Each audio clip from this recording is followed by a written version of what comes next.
Hello दोस्तों, I am पीके। दोस्तों, स्वागत है आपका आज फिर एक नए टॉपिक के साथ जिसका नाम है अविकारी शब्द। ये हिंदी व्याकरण का वो टॉपिक है जिससे 4 सवाल 5 सवाल डायरेक्टली और इनडायरेक्टली पूछे जाते हैं। अविकारी शब्दों को अव्यय भी कहा जाता है। अव्यय अर्थात जिसका व्यय ना हो, तो अविकारी शब्द वे होते हैं जिनमें कोई भी विकार उत्पन्न नहीं होता। तो आइए डिटेल से पढ़ने के लिए आगे बढ़ते हैं। दोस्तों, अविकारी शब्द पढ़ाने से पहले मैं आपको एक छोटी-सी कहानी सुनाना चाहता हूँ और उस कहानी के ज़रिए से मैं आपको बताऊँगा कि अविकारी शब्द क्या होते हैं। ध्यान से वो मेरी कहानी सुनना। ये एक बस्ती है। एक बस्ती के अंदर एक बहुत ही प्रतिष्ठित और सम्मानित व्यक्ति रहते हैं, जिनका नाम है शब्द। और इन व्यक्ति की 2 संतान हैं। एक का नाम है विकारी और दूसरी संतान का नाम है अविकारी। इनकी 2 संतान हुई। फिर इन दोनों से भी इनके 4-4 पुत्र हुए, संज्ञा, सर्वनाम, विशेषण और क्रिया। और इधर अविकारी के भी 4 पुत्र हुए, संबंध बोधक, समुच्चय बोधक, विस्मयादि बोधक और क्रिया विशेषण। दोनों के 4-4 पुत्र हो गए। अब आपको जो बीच में नज़र आ रहा है, ये क्या है? ये गाँव के ऐसे व्यक्ति हैं, ऐसे लोग हैं, जिनका काम है सभी को छेड़ना, सभी को परेशान करना और कुछ न कुछ उनको बिगाड़ने का प्रयास करना। अब जो इनकी संगत में आ जाता है, वो बिगड़ जाता है, उसमें विकार हो जाता है, और जो इनकी संगत में नहीं आता इन लोगों की, वो उसमें विकार नहीं होता। तो अब हुआ क्या कि इनका काम तो सभी को छेड़ना है, इन्होंने इन चारों को भी छेड़ा और इन्होंने इन चारों को भी छेड़ा। तो जब इन्होंने इन चारों को छेड़ा, तो ये इनके साथ घुल-मिल गए, इन्होंने इनसे दोस्ती कर ली। तो इसीलिए इन चारों को विकारी कहा गया, क्योंकि इनमें दोस्ती कर ली, तो अब इनके अंदर भी इनमें परिवर्तन आ गया। संज्ञा, सर्वनाम, विशेषण और क्रिया में परिवर्तन आ गया, इनका रूप बदल गया लिंग, वचन, कारक और काल के साथ। काल के प्रभाव से इनका जब रूप बदल गया, तो इनको विकारी कहा गया। इन चारों ने अब यहाँ पर भी कोशिश की कि हम जैसा हमने विकारी के पुत्रों के साथ किया था, ऐसे ही हम अविकारी के पुत्रों के साथ करते हैं, इनके साथ घुल-मिल जाते हैं, इनसे दोस्ती कर लेते हैं और इन्हें भी फिर अपनी तरह ही बिगाड़ देंगे, अपनी तरह इन्हें भी बना देंगे। किंतु इन्होंने बहुत कोशिश की और ये इनका कुछ भी बिगाड़ नहीं पाए। इसी और ये चारों कौन हैं? ये हैं संबंध बोधक, समुच्चय बोधक, विस्मयादि बोधक और क्रिया विशेषण। इन चारों का ये कुछ भी बिगाड़ नहीं पाए, इसीलिए ये सारे अविकारी हैं। इनके साथ एक और व्यक्ति है, एक और है जो अविकारी ने गोद ले लिया है। एक और पुत्र है 5वां, जिसको गोद ले लिया है, वो भी इन्हीं के साथ शामिल हो गया और उसमें भी कोई विकार नहीं आया। चलिए और डिटेल से समझने के लिए आगे बढ़ते हैं।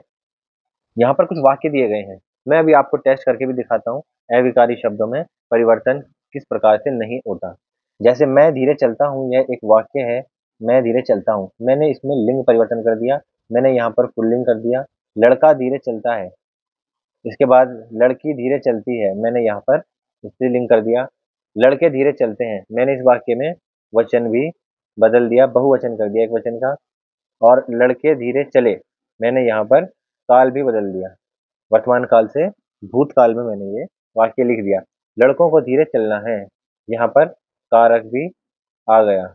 अब इन पांचों ने लिंग, वचन, काल, कारक, तो इन्हीं इन सब ने मिलकर पुरजोर कोशिश कर ली, किंतु वो क्या नहीं कर पाए, इस शब्द का कुछ भी बिगाड़ नहीं पाए। ये धीरे जो शब्द है, सभी वाक्यों में धीरे ही लिखा हुआ है। इस धीरे शब्द में कोई भी परिवर्तन नहीं आया, इसका रूप नहीं बदला, तो इसे ही अविकारी शब्द कहा जाता है। जो शब्द लिंग, वचन, कारक, पुरुष और काल के कारण नहीं बदलते, उन्हें अव्यय या अविकारी शब्द कहते हैं। ये बहुत ही सरल है। आगे बढ़ते हैं। तो चलिए हम सबसे पहले पढ़ते हैं क्रिया विशेषण। तो इसको समझने के लिए भी एक छोटी-सी कहानी 1 मिनट की आप सुन लीजिए। बहुत ही आसानी से आपको क्रिया विशेषण समझ में आ जाएगा सिर्फ़ 2 मिनट में। देखिए स्क्रीन पर आपको एक माँ और बेटे की तस्वीर नज़र आ रही है। आज उनका बेटा ट्रॉफ़ी जीत कर लाया है खेल प्रतियोगिता में। ये बच्चा स्टेडियम में था, अब ये बच्चा घर आ गया है, तो माँ अपने बच्चे से कुछ सवाल पूछती है। पहला सवाल है, तुम कहाँ खेलने गए थे? तो बच्चा उसका जवाब देता है, मैं बाहर खेलने गया था। माँ फिर दूसरा सवाल पूछती है, तुम कैसे खेले? बेटा कहता है, मैं ध्यानपूर्वक खेला।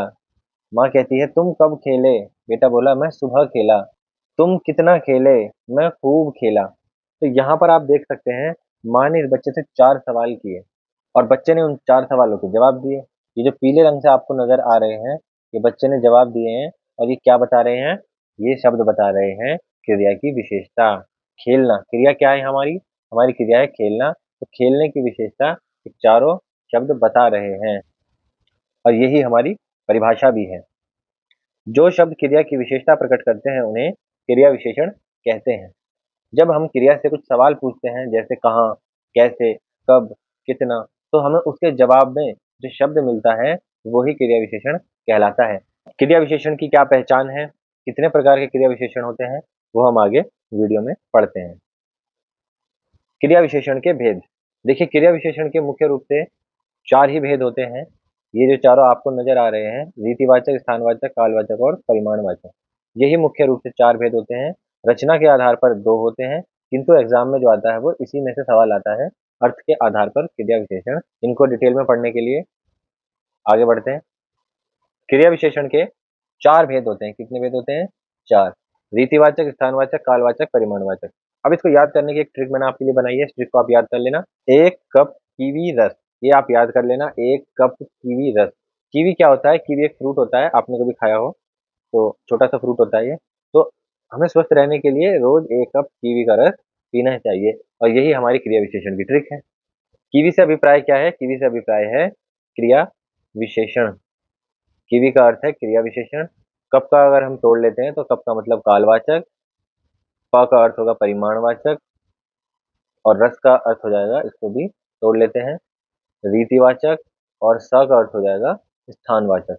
तो इस प्रकार से आप ट्रिक के माध्यम से भी इसके चारों भेदों को याद रख सकते हैं। चलिए इनको डिटेल में पढ़ते हैं।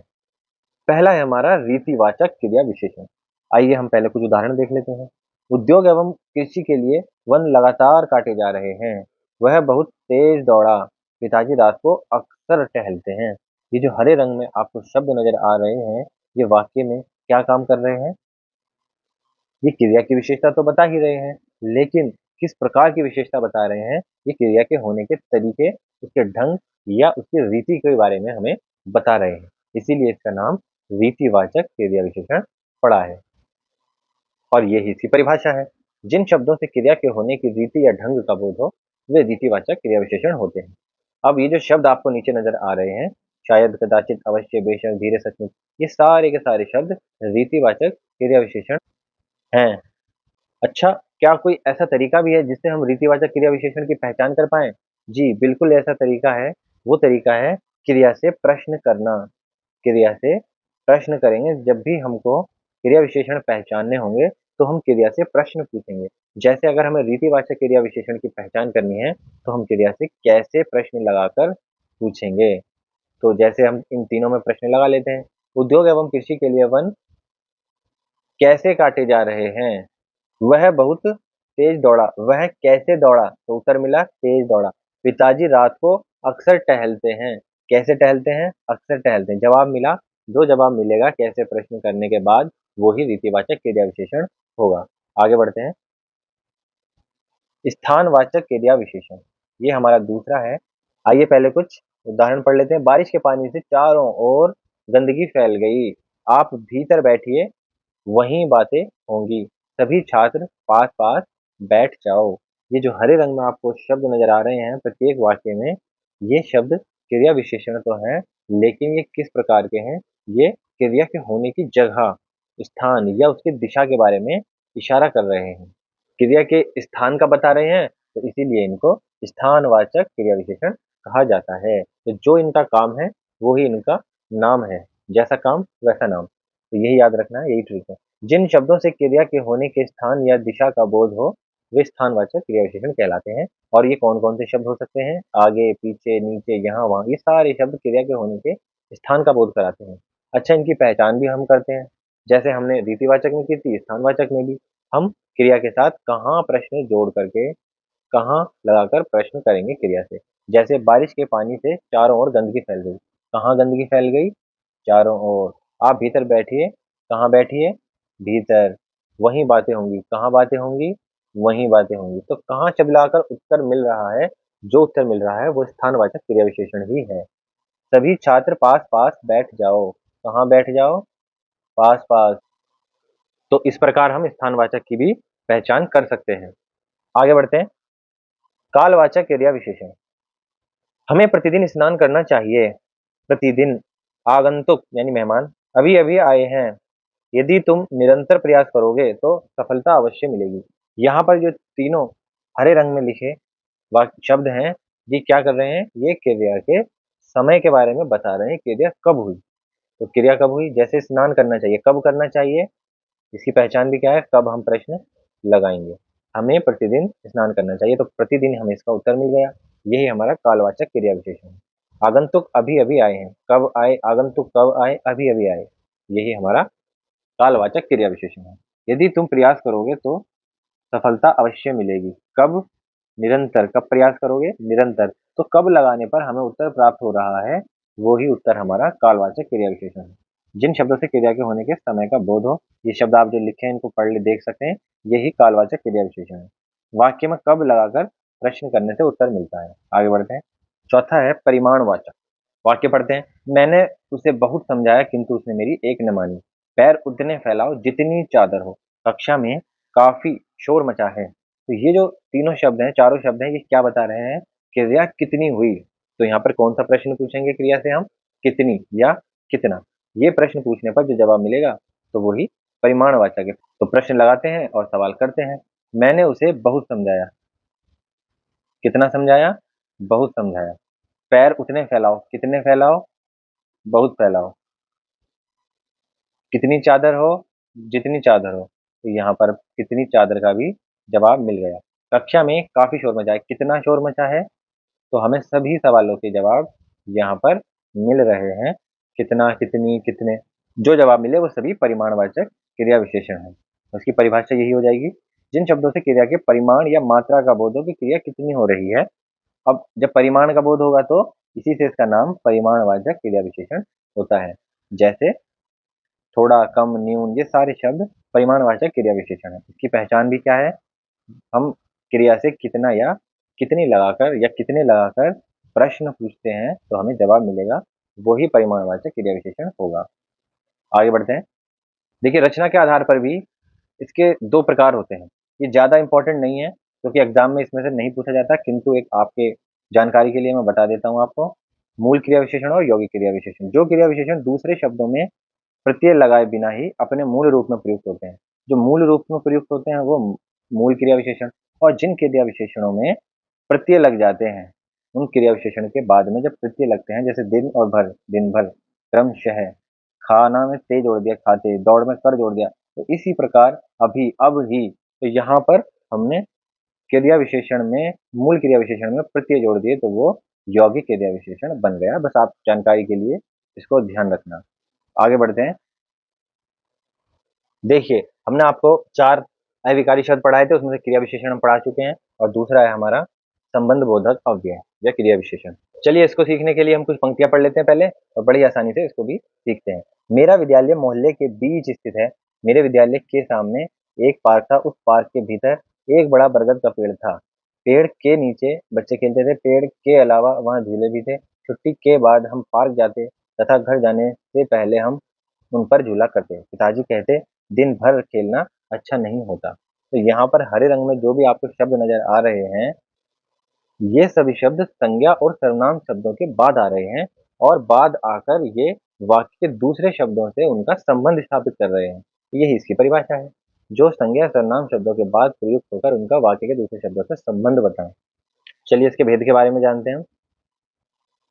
देखिए, संबंध बोधक अव्यय के जो भेद हैं, ये आपको याद नहीं रखने, ना ही ये आपको एग्जाम में पूछे जाते हैं, क्योंकि व्याकरणिक दृष्टि से इनका वर्गीकरण नहीं होता है, किंतु ये अपनी सुविधा के लिए बना लिए गए हैं। आपको ये याद नहीं करने, ना ही एग्जाम में आएंगे। चलिए, मैं आपको जल्दी जल्दी से बता देता हूँ। जैसे प्रयोग के आधार पर, व्युत्पत्ति के आधार पर और अर्थ के आधार पर। अर्थ के आधार पर ये कामता प्रसाद गुरु जी ने बताया, ये 13 होते हैं, 13 प्रकार होते हैं। तो चलो डिटेल में जानते हैं ये क्या होते हैं। प्रयोग के आधार पर पहला है संबद्ध, संबंध बोधक, अनुबद्ध, संबंध बोधक। वाक्य में संज्ञा की विभक्ति के बाद जो प्रयोग होते हैं वो संबद्ध होते हैं और संज्ञा सर्वनाम के विकृत रूप के बाद जो आते हैं वो अनुबद्ध होते हैं। जैसे वह अपने मित्रों के साथ समय से पहले, राम के पीछे। तो जो ये आया ना आपका विभक्ति जो आई है, संज्ञा सर्वनाम का विभक्तियां जो आई हैं, से, के, तो ये क्या है, ये संबद्ध संबद्ध बोधक है। और जो जिसमें विभक्तियां नहीं दिखाई देंगी, जो संज्ञा सर्वनाम के विकृत रूप के बाद आएंगे, जैसे शाम तक इंतजार करना चाहिए, मुझे कटोरे भर सब्जी ला दो, संज्ञा सर्वनाम के विकृत रूप के बाद इनका प्रयोग होता है। आगे बढ़ते हैं। व्युत्पत्ति के आधार पर मूल मूल संबंध बोधक और यौगिक। तो मूल क्या होते हैं संबंध बोधक? जो मूल रूप में होते हैं। मूल संबंध बोधक अवयवों की संख्या बहुत कम होती है, ये आप देख सकते हैं, ये मूल संबंध बोधक हैं। और ये हमारे यौगिक संबंध बोधक अव्यय हैं, क्योंकि इनमें क्या लगा है? दो शब्दों के निर्माण से बने हैं और इनमें अव्यय लगा हुआ है। ठीक है, जैसे सम से समान, तुलना से तुल्य, कर से करके, ठीक है, मार से मारे, तो इस तरह के यहाँ पर अव्यय लगने से यौगिक संबंध बोधक बन गए हैं। आगे चलते हैं। अर्थ के आधार पर देखिए इनका वर्गीकरण हम कर सकते हैं। ये इनका वर्गीकरण है। आपको इस वर्गीकरण को ध्यान नहीं रखना, आपको बस ये के पहले, के बाद, के पश्चात, जो के लगाकर, के बाद जो शब्द आए, के द्वारा, के अलावा, के समीप, के नीचे, के सहारे, वो सारे संबंध बोधक अव्यय होते हैं। इसी प्रकार से लगाकर आते हैं, की लगाकर आते हैं, के लगाकर आते हैं। ठीक है, तो ये जो होते हैं आपके, ये सारे संबंध बोधक अव्यय होते हैं। जैसे की तरह, की भांति, तो ये के वाले सारे देख लीजिए, की जगह, की अपेक्षा, ये सारे क्या हैं? संबंध बोधक अव्यय हैं। और जो 90% है वो के वाले ही होते हैं, जिसमें के लग के आगे। चलिए आगे बढ़ते हैं, ये आपको पूरा समझ आ गया होगा। समुच्चय बोधक अव्यय, पहले हम कुछ पंक्तियां पढ़ते हैं, फिर हम देखते हैं कि इसमें क्या है। राहुल और अनस 10वीं कक्षा में पढ़ते थे। दोनों अच्छे दोस्त थे, परंतु उनके स्वभाव में काफी अंतर था। राहुल मेहनती था, लेकिन अनस आलसी। राहुल ने मन लगाकर पढ़ाई की, इसलिए वह कक्षा में प्रथम आया। अनस अनुत्तीर्ण हो गया, क्योंकि उसने खेलकूद पर अधिक ध्यान दिया था। यदि अनस ने भी दिल लगाकर पढ़ाई की होती, तो वह भी उत्तीर्ण हो जाता। यहाँ पर जो आप हरे रंग में शब्द देख रहे हैं, ये शब्द क्या काम कर रहे हैं? ये सभी शब्द दो वाक्यों को, पदों को या वाक्यांशों को जोड़ने का काम कर रहे हैं। तो इनको क्या कहते हैं? जोड़ने वाला, योजक, यानी समुच्चय बोधक, समुच्चय करने वाला, जोड़ने वाला, और यही इसका नाम है। जैसा काम वैसा नाम। वे अविकारी शब्द जो दो पदों, वाक्यों अथवा वाक्यांशों को जोड़ने का कार्य करें। जैसे यही है, देखिए, बस आप ये देख लेना, यही होते हैं समुच्चय बोधक अव्यय। जैसे और, तथा, एवं, ये सब आप देख लीजिए, इन्हीं को ही समुच्चय बोधक अव्यय कहते हैं। इनके भेद जानते हैं। इनके मुख्य रूप से दो भेद होते हैं, समानाधिकरण और व्यधिकरण। समानाधिकरण जो समान वाक्यों को, समान स्वतंत्र वाक्यों को, स्वतंत्र पदों को आपस में जोड़ने का काम करें। जैसे रावण और विभीषण सगे भाई थे, नेताजी ने वायदे पूरे नहीं किए, इसलिए वह चुनाव हार गए। यहाँ पर दो वाक्य होते हैं, परंतु दोनों स्वतंत्र होते हैं, एक दूसरे पर आश्रित नहीं होते। और यहाँ पर आश्रित होते हैं, बस इतना ही यहाँ पर अंतर है समानाधिकरण और व्यधिकरण में। मुख्य उपवाक्य को दूसरे आश्रित उपवाक्य से जोड़ने वाला समुच्चयबोधक अव्यय। परिश्रम करो ताकि सफल हो सको, तो यहाँ पर ये ताकि जो है वो क्या है? वो दोनों वाक्यों को, जो आश्रित उपवाक्य को प्रधान वाक्य से जोड़ रहा है। चौथा हमारा है विस्मयादि बोधक अव्यय। विस्मयादि के बारे में आपने बहुत पढ़ा होगा पहले भी, थोड़ा सा और मैं आपको बता देता हूँ। देखिए, मनुष्य के मन में अनेक प्रकार के भाव उठते हैं। आपके, हमारे, हम सभी मनुष्य हैं, हमारे भाव बदलते रहते हैं। और मन में कभी कुछ भाव होते हैं और कभी कुछ भाव होते हैं। जब हमारे मन में किसी विशेष भाव की प्रधानता होती है, तो हमारे मुख से उसी भाव से संबंधित कुछ शब्द स्वतः निकल पड़ते हैं। जैसा भाव हमारे हृदय में होता है, जैसा भाव हमारे मन में हम सोचते हैं, उसी प्रकार के कुछ शब्द हमारे मुख से निकल जाते हैं, और उन्हीं शब्दों को विस्मयादिबोधक शब्द कहते हैं, या विस्मयादिबोधक अव्यय कहते हैं। जैसे हे, अरे, ओह, वाह, आहा, उफ, छी, धत। इस प्रकार के जो शब्द हैं, ये हमारे मन के भाव होते हैं, जो शब्दों में परिवर्तित हो जाते हैं। तो इसकी परिभाषा भी यही हो जाएगी, विस्मय, हर्ष, घृणा, शोक, आश्चर्य, प्रशंसा आदि भावों को प्रकट करने वाले शब्द विस्मयादिबोधक अव्यय कहलाते हैं। चलो इनके बारे में और थोड़ा सा जानने का प्रयास करते हैं। विस्मयादिबोधक शब्दों की विशेषताएं अब हम पढ़ लेते हैं। इनका प्रयोग वाक्य के प्रारंभ में होता है। इनके लिए हम विशेष चिन्ह का प्रयोग करते हैं, जिसको विस्मयादिबोधक चिन्ह कहते हैं। इनका संबंध वाक्य या उससे किसी शब्द से नहीं होता, ये स्वतंत्र अपने आप में रहते हैं। वाक्य या उसके किसी शब्द से भी इनका कोई संबंध नहीं होता। इनका कार्य केवल मन के भावों को प्रकट करना होता है। तो ये कुछ खास बातें हैं जो आपके लिए जाननी जरूरी थी। तो चलिए आगे बढ़ते हैं और इससे कुछ उदाहरण देख लेते हैं। देखिए, विस्मयादिबोधक शब्दों के जो उदाहरण हैं, वो हमने यहाँ पर लिए हैं। इसको कुछ हमने वर्गीकरण किया है। आपको ये वर्गीकरण याद करने की जरूरत नहीं है, बस आप इन शब्दों पर ध्यान दीजिए। वाह, आहा, इनके बाद ये विस्मयादिबोधक चिन्ह लगा होगा। जब खुशी होगी, शोक होगा, पीड़ा होगी, प्रशंसा होगी, तो हम अलग अलग विस्मयादिबोधक शब्दों का प्रयोग करते हैं। चलिए आगे बढ़ते हैं। देखिए अंतिम है हमारा निपात। देखिए वैसे तो निपात को हम अविकारी शब्दों की सूची में ही रख देते हैं, किंतु ये शुद्ध रूप से अविकारी शब्द नहीं होते, लेकिन इसकी जो प्रवृत्ति होती है वो विकारी अविकारी जैसी होती है, इसीलिए इसको अविकारी मान लिया जाता है। जैसे हम यहाँ पर वाक्य पढ़ते हैं, मैं भी आपके साथ बाजार जाऊंगा, इस विपदा से केवल तुम ही निकाल सकते हो, तुम यहाँ तक कैसे पहुंचे। ये जो आपको हरे रंग के जो शब्द नजर आ रहे हैं, ये शब्द वाक्य में क्या कार्य कर रहे हैं। ये जो शब्द हैं ये वाक्य के अलग अलग पदों के साथ आकर वाक्य के अर्थ को प्रभावित कर रहे हैं, यानी कि वाक्य में अतिरिक्त बल किसी बात को अधिक फोर्स के साथ कहने का काम कर रहे हैं। बस इनका इतना ही काम है। किसी बात पर अतिरिक्त बल देने के लिए जिन शब्दों का प्रयोग किया जाता है उन्हें निपात कहते हैं। निपात का कोई लिंग वचन नहीं होता। ये सहायक शब्द होकर भी वाक्य का अंग नहीं माने जाते। ये बात ध्यान रखना, ये वाक्य का अंग नहीं माने जाते। जैसे ही, भी, हाँ, जी, हाँ जी, नहीं, सा, ये सारे शब्द हमारे निपात कहलाते हैं। तो दोस्तों आज का हमारा टॉपिक यहीं ख़त्म हुआ। तो दोस्तों अगर आपको मेरी वीडियो अच्छी लगी हो तो वीडियो को लाइक करें, शेयर करें और चैनल को सब्सक्राइब ज़रूर कर दें। धन्यवाद।